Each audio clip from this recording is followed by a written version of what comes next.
Y nos encontramos con el doctor Rubén Virué, secretario de Justicia de la provincia de Entre Ríos. Rubén, ¿cómo te va? Buenos días, gracias por recibirnos. No, buenos días y bueno, muchas gracias por la oportunidad que me das de comentar estos temas por los cuales convocaste. Bien, Rubén, mucha polémica y mucha cuestión que por ahí para el ciudadano común no queda muy en claro, tiene que ver con la llamada Ley de Democratización de la Justicia, que hace algunos días ingresó en diputados, fue aprobada, también ingresó en la Cámara de Senadores. ¿De qué trata a grandes rasgos el proyecto y cuáles son los cambios que se pueden venir en lo que tiene que ver con la justicia y sus tiempos a partir de ahora una vez que esto se implemente? Bueno, en realidad son 6 proyectos de ley, algunos que ya están sancionados y publicados, otros que falta promulgar, otros que les falta terminar, falta media sanción.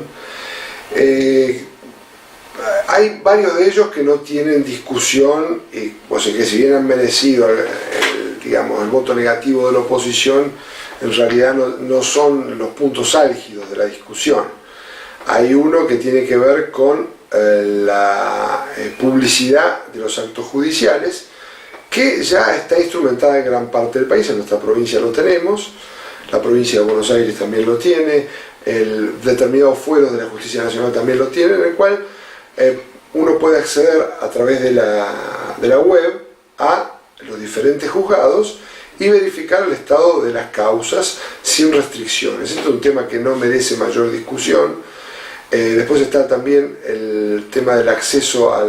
por concurso a todos los cargos del Poder Judicial. Hoy se acceden a los cargos de magistrados y funcionarios como fiscales y defensores, pero no a los cargos desde secretario con menor jerarquía, empleados.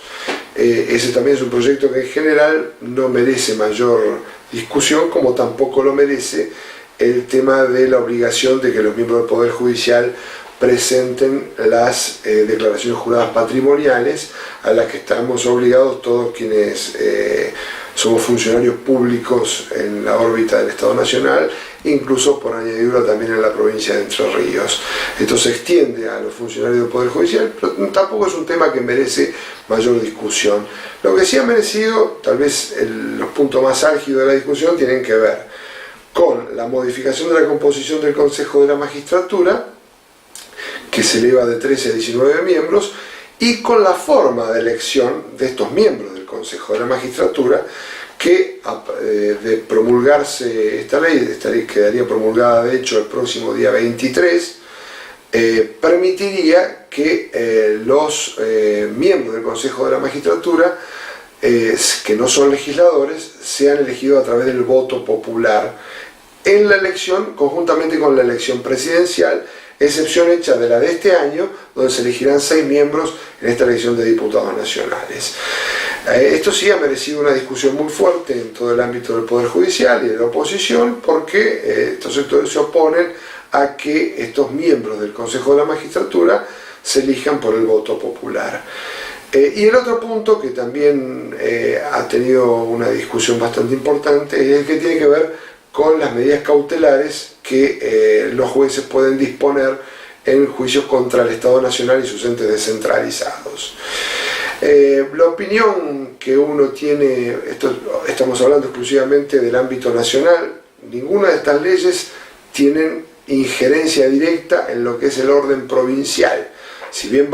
en el caso de que esto se concrete con la promulgación y que sea en esta elección, vamos a participar, vamos a poder votar a los miembros del Consejo de la Magistratura, estamos hablando del Consejo de la Magistratura exclusivamente de la Nación y no de la provincia de Entre Ríos.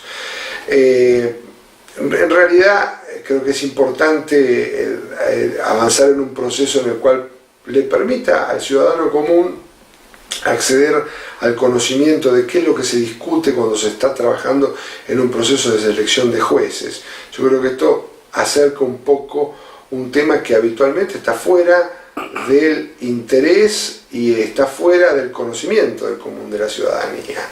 Y en lo que respecta a las medidas cautelares, yo creo que establecer un mecanismo que de alguna manera establezca una suerte de límite a las cautelares me parece que es muy razonable. La semana pasada en La Matanza se hizo un Congreso Nacional convocado por el Ministerio de Justicia incluso yo concurrí y presenté una exposición por escrito sobre 6 casos emblemáticos en los que me tocó participar estando en el Estado Nacional,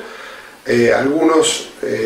casos de Mendoza donde se impidió que la repetidora de Canal 7 pueda transmitir en la ciudad de San Rafael y de Mendoza. Después, en los casos en que se suspendió la vigencia en su totalidad de la Ley de Servicios de Comunicación Audiovisual, con la innumerable cantidad de inconvenientes que generó esta suspensión,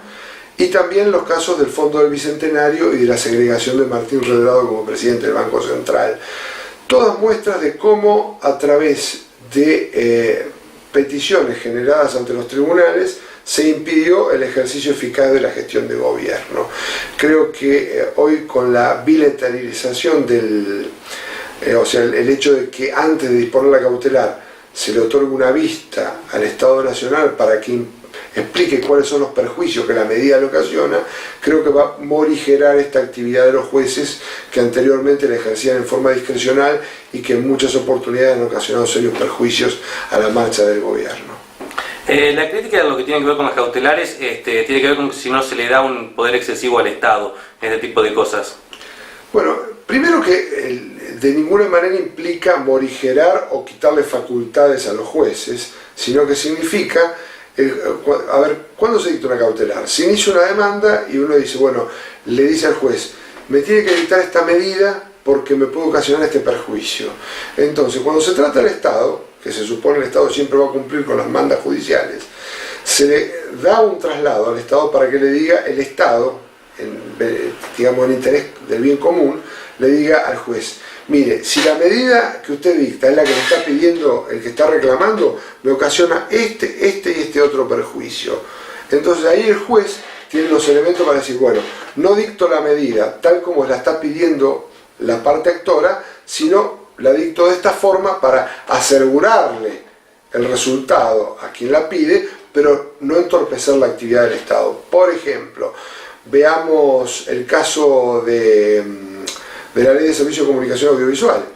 Ante la primera petición de parte de un legislador nacional de Mendoza y de otra legisladora de Salta, los jueces suspendieron la totalidad de la ley y con eficacia en todo el territorio de la República y hacia todos los ciudadanos. Por ejemplo, se planteó el tema concreto, la Ley de Servicios de Comunicación Audiovisual, que creaba la Autoridad Federal de Servicios de Comunicación Audiovisual y Radio y Televisión Argentina.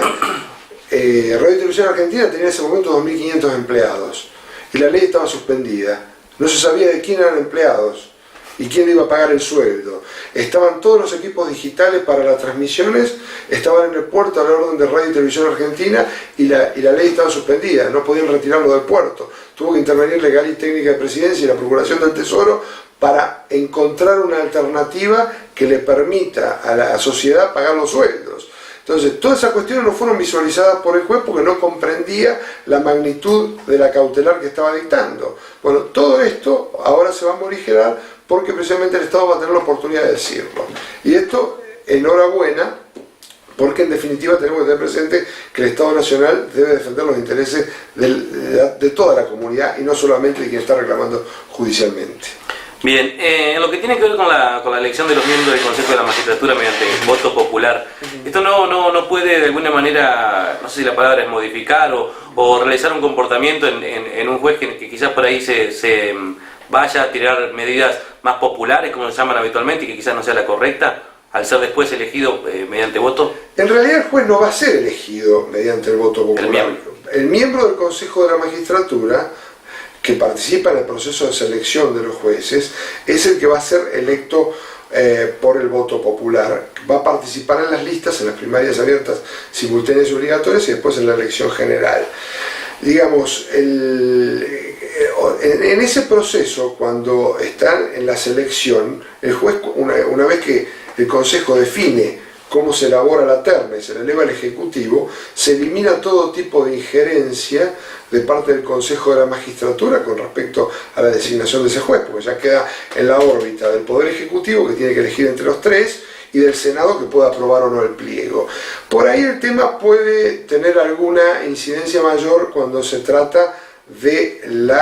una sanción disciplinaria o una suspensión de funciones,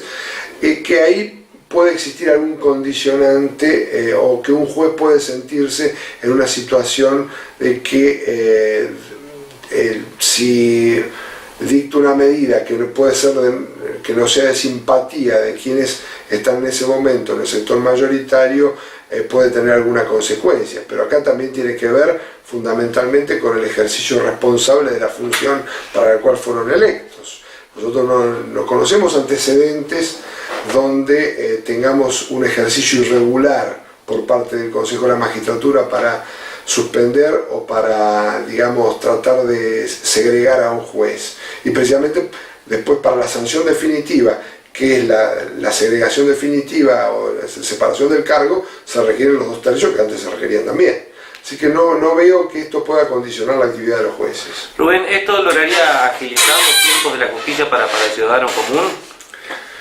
No, esto en particular no tiene incidencia sobre los tiempos de la justicia para el ciudadano común. Lo que puede tener incidencia es el otro proyecto de ley que a nivel nacional crea las 3 cámaras de casación que pueden hoy, la tercera instancia en la justicia nacional es una instancia extraordinaria que es exclusivamente la Corte Suprema de Justicia de la Nación, que está obviamente abarrotada por los juicios que llegan, aparte de la Justicia Nacional, de todos los tribunales superiores de provincia, y que de esta forma en la Justicia Nacional pueden tener esa instancia de revisión amplia que por ahí evita el acceso a la instancia extraordinaria de la Corte Suprema. Entonces, en este sentido, creo que esa instancia de la casación puede permitir achicar enormemente la cantidad de expedientes que llegan a la Corte y de esa forma abreviar los trámites o abreviar el tiempo en el cual hay una decisión definitiva. Bien, entonces a grandes rasgos de su visión, podríamos hablar de que usted considera que es un paso adelante. Yo creo que es un paso adelante, puede después verse en el tiempo cómo esto evoluciona en la actividad y lo que sí, en lo que a mí me compete en mi carácter de secretario de Justicia, poder decir que todos estos problemas que se dan en la jurisdicción nacional los tenemos muy morigerados en la provincia por la existencia de un Consejo de la Magistratura que tiene un único integrante del poder político, que es quien lo preside, que es el secretario de Justicia de la provincia, y que el resto son todos estamentos que además participan en el Consejo ad honorem y como carga honoraria, y que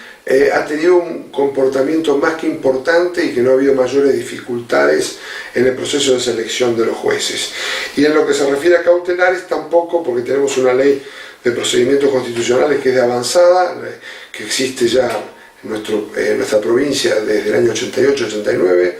y que ha cumplido eficazmente con las funciones tanto para los administrados como para el Estado. O sea que felizmente esta problemática no es tan compleja en nuestro territorio provincial. Bien, Rubén, te agradecemos por habernos recibido y de ya gracias por aclarar algunos puntos en los cuales por ahí uno lee, escucha muchas cosas y no termina nunca de comprender bien de qué se trata cuando se hablan de ciertas cuestiones. Está bien, bueno, muchísimas gracias por la entrevista.